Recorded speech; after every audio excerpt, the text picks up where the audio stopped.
And we are finally live now.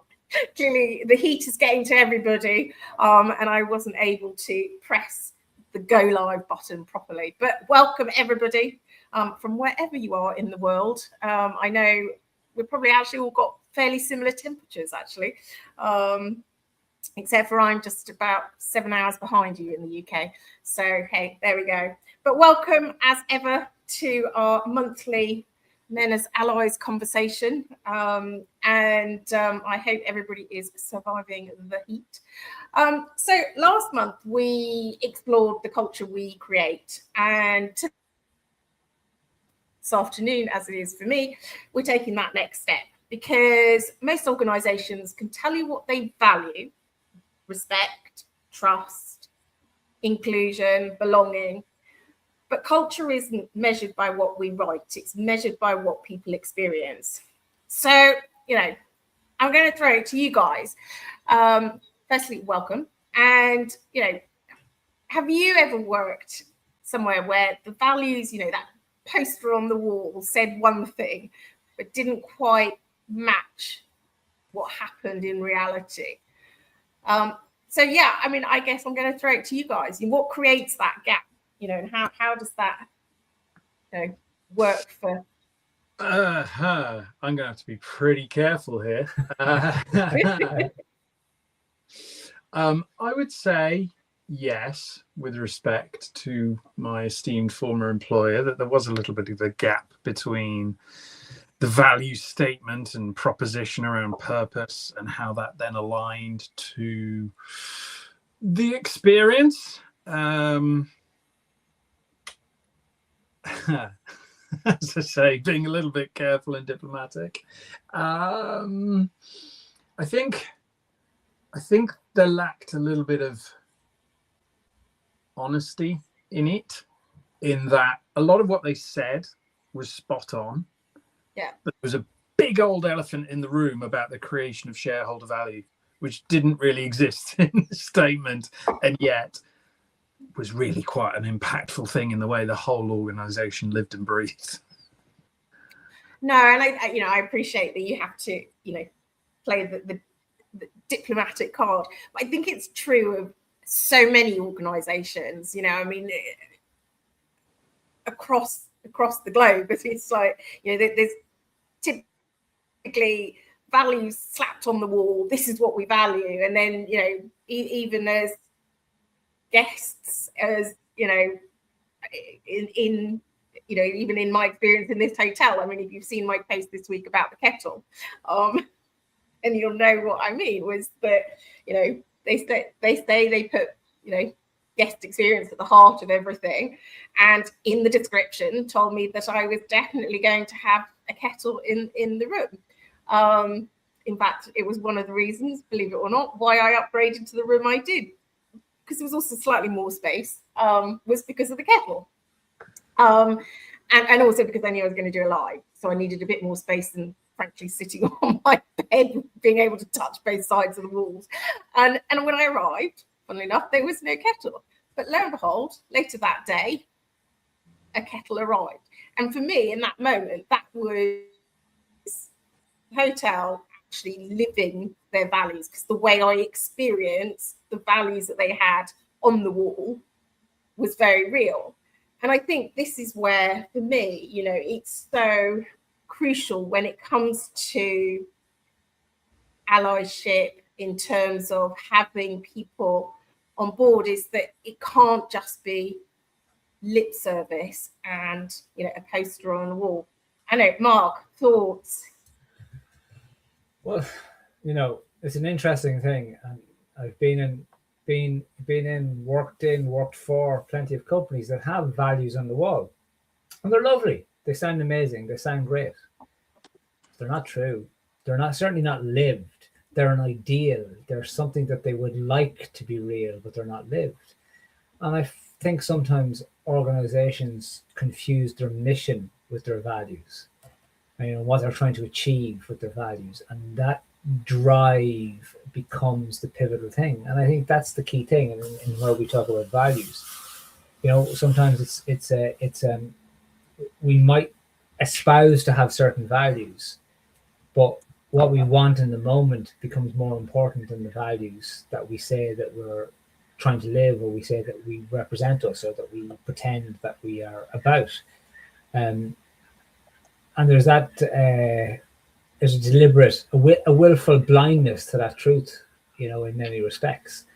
Like how many places, how many organizations do truly live by their values? And the ones that do tend to be the ones that you have respect for, that work in environments that care for people. But not even in all of those, you'd have, why does every hospital you have go into it have the Hippocratic Oath stated on the wall? Because they're trying to remember and trying to be something. And I think that's dangerous. If values are ideals, that's not a good thing, because ideals are up here. They're something to live towards rather than to something to live to, or to live at, or to live with, or to live as. And I think that gap is a big danger. And I think you're right. And because in that gap that's where it can go wrong, when pressure increases and, there's conflicting perspectives.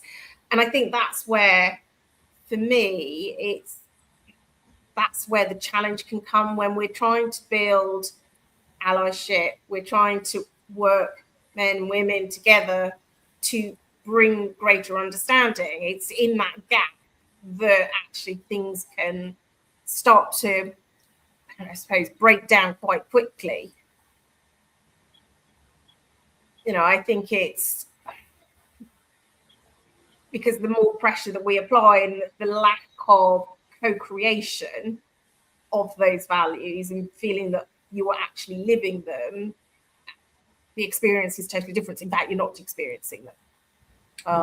They are just words, and therefore relatively meaningless, and therefore in the moment they're hard to uphold. It's really interesting. At risk of going slightly off topic here, it's something that's come through for me a fair few times of late in the world I operate in, which is obviously you can see around burnout and stuff like that.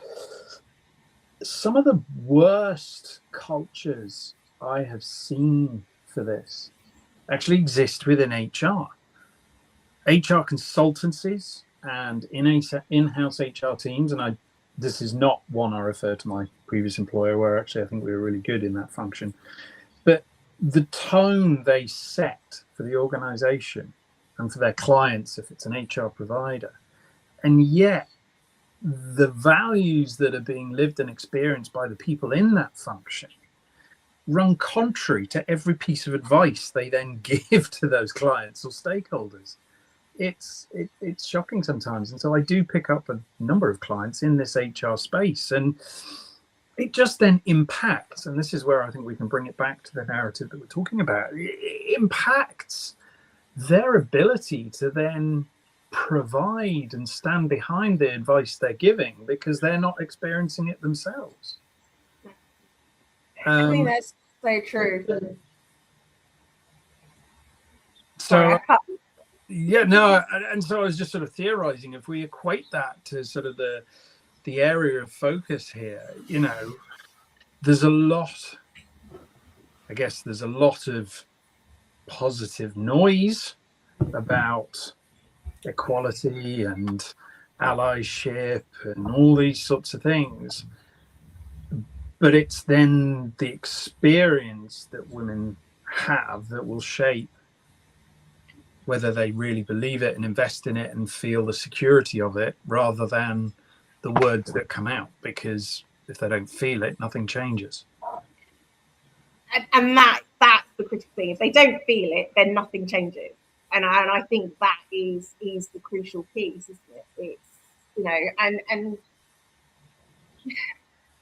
and I guess there's probably a lot of people who don't feel it. They can't feel that there's been a change in their experience. It is just words on a page. They're apprehensive about speaking up. They don't know how the response is going to be, and so therefore that gap that you talk about, Mark, just widens. And it's a challenge there that in one way we have these values that we're supposed to live, if not even simply aspire to, but to actually live. But in another way, we have an agenda, and the agenda is different, and it can't meet values. And I'll give you two examples, right? Of what I mean there is. So Gaelic football is in Ireland is an indigenous sport, but it's in every corner of the country, right? It's everywhere. It's what people do. It's given the church kind of has collapsed in many ways, it's now the cornerstone of most communities, and it would have very strong values about inclusion and people being involved, and that would be the value that it's football for all. Like, the club is set up locally where I am at the moment, a new one, and the existing club that's been here for 60 years is really against it, but it makes sense because of population base, and they have denied players being able to transfer over to a new club, on the basis that there's football for them here, as opposed to the value of the organization being football for all. So their agenda is going against the values of the organization they're a part of.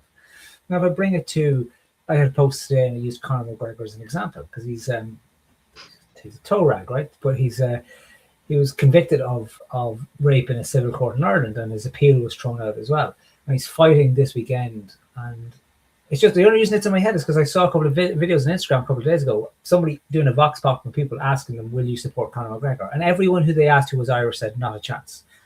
And they asked an Australian guy, he said yes. They asked an American guy, he said, absolutely, I love Conor McGregor, right? But maybe we're more tuned into the story of what he is, right? But then a lot of other lads, the people who still support him in Ireland, if you go online, you see the comments on the post, if they're not bots, are men between 15 and 30 years old, right? That's it, who support him and claim that he was, what didn't happen, all the rest of it. Which is a perfect example of, if you ask these guys, is rape okay? That's absolutely not. No way. But if you ask them about Conor McGregor, their agenda would be, he's great, I admire him, I want to be like that. And that's that clash between an agenda that I have and the values that exist within this space and the values that I might hold. It's very hard because an agenda can be based on motivations, can be based on our desires and those kind of pieces, like, as opposed to what are our values, what our values really mean. And it's very hard to throw something out. I'll give you one last thing of it. I remember years ago, right? There was a journalist in the Irish sports journalist. His name was Tom Humphreys, and he wrote an article on Monday morning. It was the best piece of sports writing of the week, every week. It was just random. He was an incredible writer. And then suddenly he disappeared. There was a story in the news about an famous Irish sports journalist arrested for paedophilia, for having sex with an underage girl. The girl who was 13 or 14, I think. And I was like, God, it couldn't be him. Then I found out it was him. And I was devastated because I didn't want it to be true. Yeah. I wanted it not to be true because I loved the work that this guy was doing. Because I was like, my agenda was, no, it can't be true. This guy was amazing. This guy was great. But the reality was, no, he's not. So what's important? My values here? What do I value? Or what I want? Yeah. And, maybe it was an easy one to do, but it's just as an example, I was very conflicted for a little while. I go, no, but this guy's a hero, And I think that's where people struggle in that space too. When they look up to, like, let's say a man leading a space and he's being very misogynistic and he's calling out, he's being very derogatory to women and not making the space safe. But we look up to him because he's a hero or because he's a star or because of whatever else he is. And our agenda is we want that for us. And that's a really good point, because it is, and whose agenda is it? What is the narrative that's driving that? And, we can become, I think, quite blind to some of the things in the description that you had of this guy who you looked up to on the one hand, and then you heard this other story, and what I'm hearing is that actually in some ways you were slightly blind to what was going on, and that led to this sort of conflict for you. But I think when you get into organizations, that becomes even bigger. And I guess this is back to your point, Matt, where then HR then start becoming actually probably excessively black and white, and yet it's not really a black and white thing. No, absolutely. And just reinforcing what Mark's just there, I think you can point to the entire culture that created everything that sort of came out around the BBC and other media figures and outlets across the 80s, 90s. Oh, he's the star, we can't sort of impact what he's doing. Yeah, we know there's some stuff going on. We're not 100% sure what it is. We're not quite comfortable with it, but we won't pull on that thread because he's a star. So, can't do anything about that. And I think now the sort of the reaction, I think with the BBC particularly, the reaction that we've seen to the Scott Mills situation, where on one hand, again, I really like Scott Mills. I'm looking at it going, oh, he's being treated a bit harshly here. Like, this is something 20 years ago. The evidence isn't quite clear. There's not a lot around this. Oh, that feels really harsh. At the same time, I think it very clearly does send the message. We need to draw a line here. We need to be very clear. We do not tolerate anything here. And I'm sorry, but just cut it off.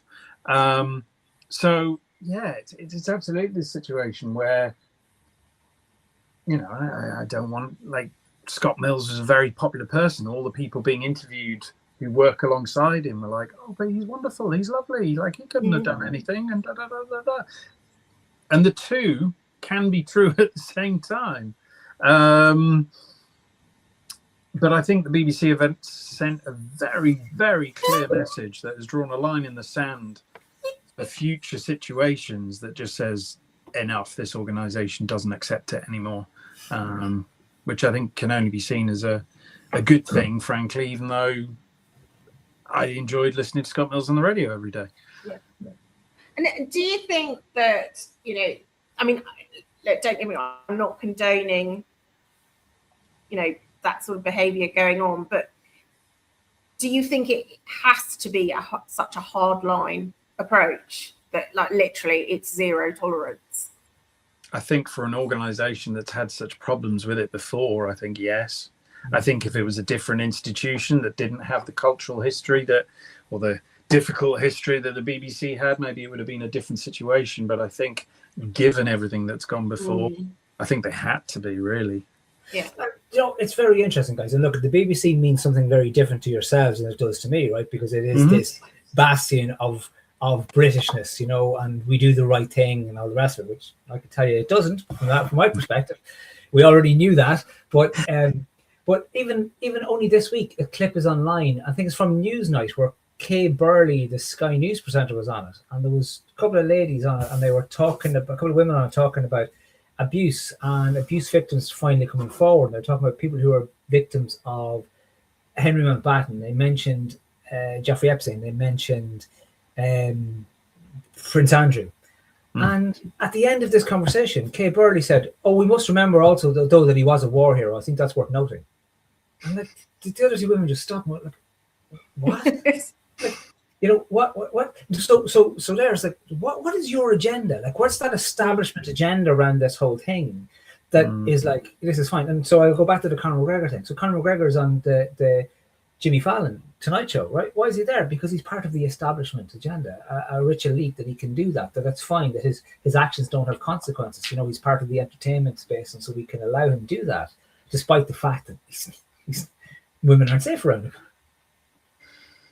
And I guess it's back to what is the story that we're then saying when we invite people like that into a conversation that has, such reach, like Jimmy Fallon. It's like it's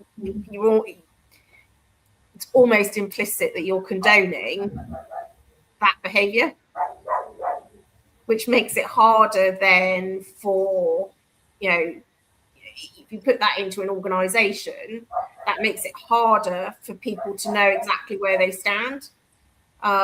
Because, if that's, whilst they could take a hard line approach, but actually then reinforce it by bringing together and, effectively putting people like that into the spotlight within an organisation and going, well, don't forget they're a war hero or whatever. Actually, where does that leave people feeling comfortable about what they can and can't say, and how they will and won't be treated? I mean, it's almost setting up the conditions that says, well, it depends who you are, because if you effectively rich, famous, whatever, and got great history, then you'll get away with it.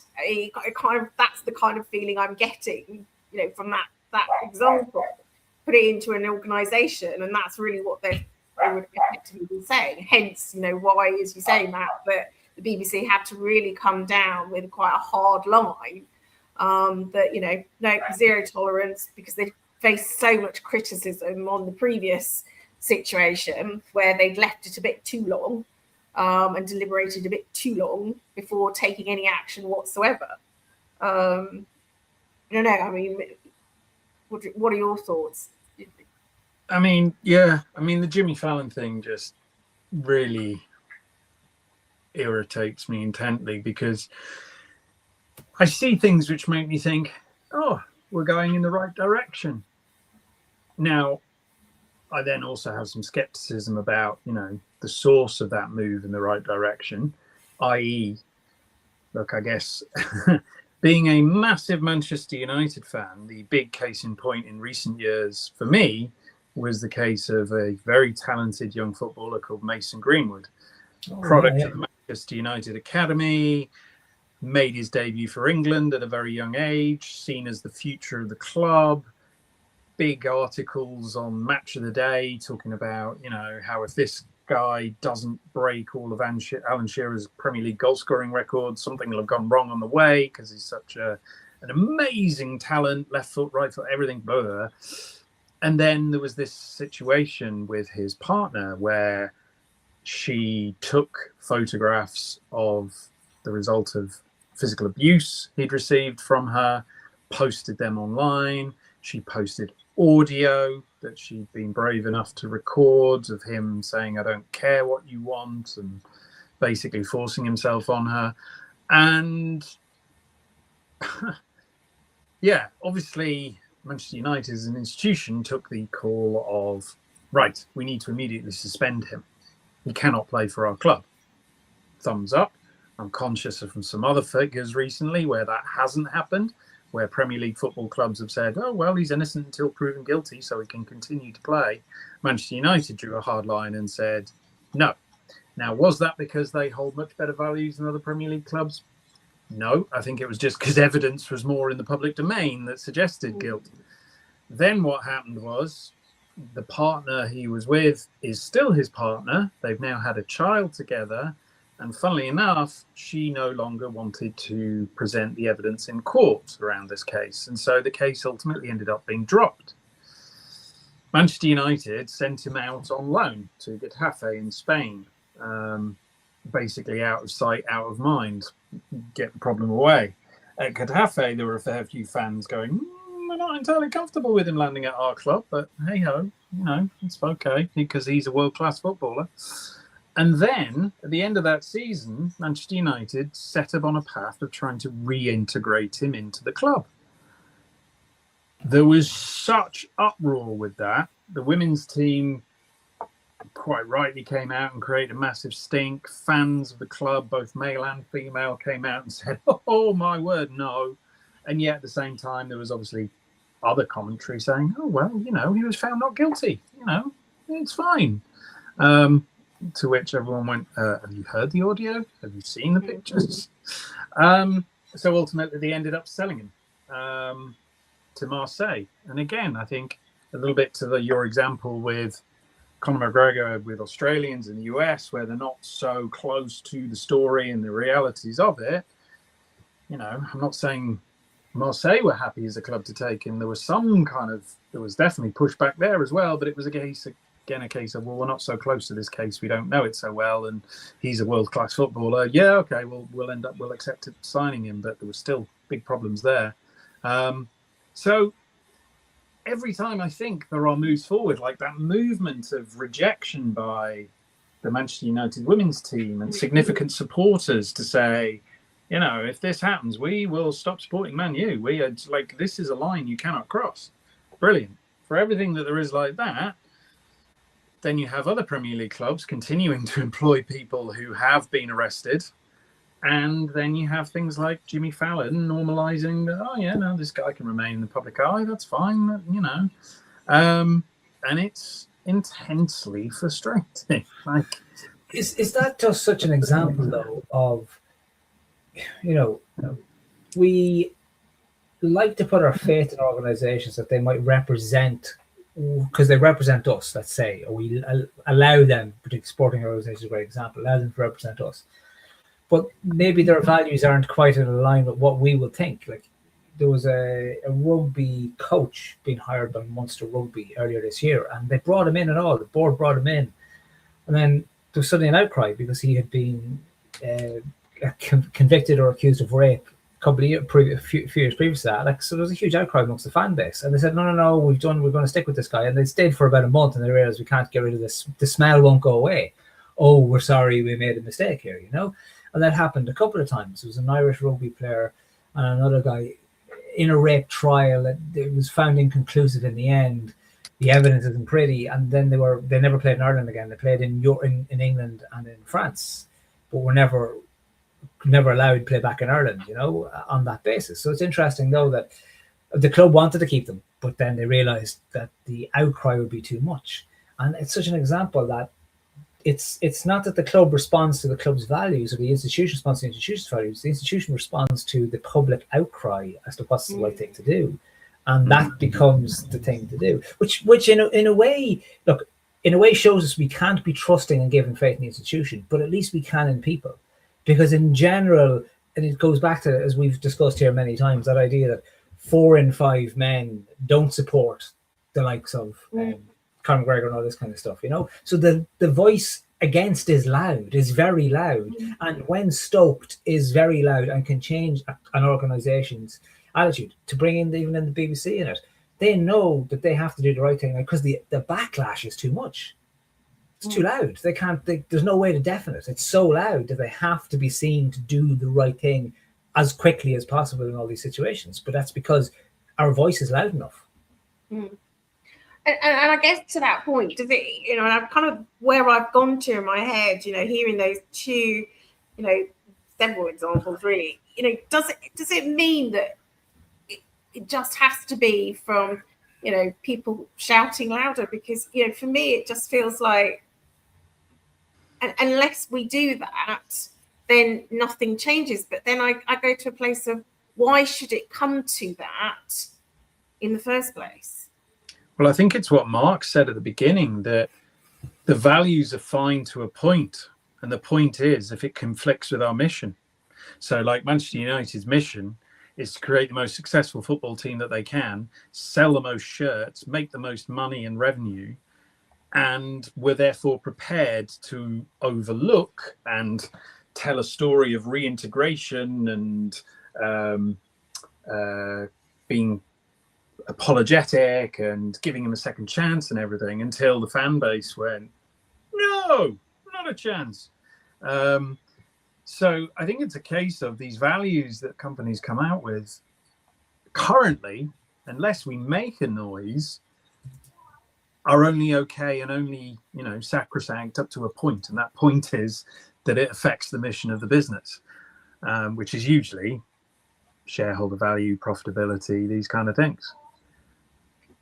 And I guess, you know, that by, you know, what I'm sort of kind of gathering here is, unless, you know, people do shout and push back and, you know, effectively hold organizations to account, because that's really what they're doing, and flipping the script and to the point where suddenly the mission, the shareholder value is compromised, then actually potentially nothing shifts, and we still end up with a situation where, you know, arguably men aren't going to work, and we're not going to ignite the silent majority, you know, the 4 out of 5, because everybody is trying to second guess actually where and how the reaction is going to be, because there is no clarity as to where that line is being drawn. Because arguably, to your point, Matt, it's, you know, if the mission is, you know, profitability, shareholder value, etc., the only reason Manchester United flipped was because that was in jeopardy, because the noise got so intense that they had to do something about it. If that noise hadn't happened, then potentially they wouldn't have done anything. But why should it come to that point to do that? Because that says that, to me, that if you worked in those organisations, actually a lot would be pushed under the carpet. I mean, maybe I'm jumping to conclusions, but it's just what it says, really. Well, let's bring it to the modern world, and we talk about values lived and values against. Like, you know, we have a world that every UN organization in existence and Red Cross and everyone else says that there is a genocide being caused in Gaza, but the Israel government says there isn't, and therefore all governments choose to believe the Israel government as opposed to every single independent organization that says there is. And yet, surely all the governments value people and value lives and, you know, everything else, but we know it's not. And I think the last few years in society is showing us that. If we bring it to the companies, like Volkswagen were famously, they have a, you know, about being environmental and sustainable. And years ago, they deliberately built a device to fool the emissions testers in their cars because their emissions were too high on their diesel cars. And they did millions of these things until it was discovered and they had to own it up, you know? So then how do we bring it back to ourselves? Because really that's where we want to go with this conversation too, Laura, isn't it? Because it's not institutions that are at fault. It has to be how we hold ourselves accountable, you know? Yeah. And like, so, you know, what's leading us? What's leading me in my actions? Is it my agenda, or is it who I want to become, or what I want to be, or the person I want to be, or the world I want to create, or the world I want to live in? You know, I think that's the really hard question that we have to ask ourselves in these spaces. Like, we can blame institutions or organizations, but at the end of the day, they're still run by people. They're still run by other humans who are making these decisions, who are, hey, I worked in the HSBC, and it's in the news. Remember years ago, there was a news story at the time that they had been laundering Mexican drug cartel money between Mexico and banks in California, I think it was. And I was working in the cash department at the time. So I was looking at how they were doing it. I was like, look, this is obvious what they're doing here, you know? It was a huge story. And the chairman released a thing to the whole bank saying, like, look, we all bear responsibility for this. And I was thinking, no, I don't. I don't bear any responsibility whatsoever. What are you talking about? I didn't launder any Mexican drug cartel money, you know? But again, it's that thing, like, it's still humans making those decisions in all those spaces, as much as it's an institution or organization, and they're trying to protect the institution and protect the organization. Yeah. So for us, like, what are we trying to protect? Is it an ego? Are we trying to protect the image that we have of ourselves? What is it that we let our agenda run free of our values? And where we cross over? And I think you're absolutely right, because at the end of the day, you know, an organization, an institution is really just a collective of people and what they individually stand for and values, and, you know, how they operate in the world. And I suppose that is the hard challenge, because we do, as you say, have to look at ourselves and go, you know, what's really going on here for us? You know, to what side, as it were, do we want to stand? And is this something that I'm going to willingly endorse? But it's a hard one, because, you know, at the end of the day, it's how people experience us and how we show up matters. And because what we say versus what we do, within that can be a huge gap. And it's in that gap that I think people start to get very apprehensive about where and how, you know, the conditions can form within, you know, whether it's communities, whether it's organizations, whether it's teams. You know, that's the gap for me, that if we don't look at ourselves first, it will just, it almost has this ripple effect. It sort of almost kind of has an impact on everyone around us.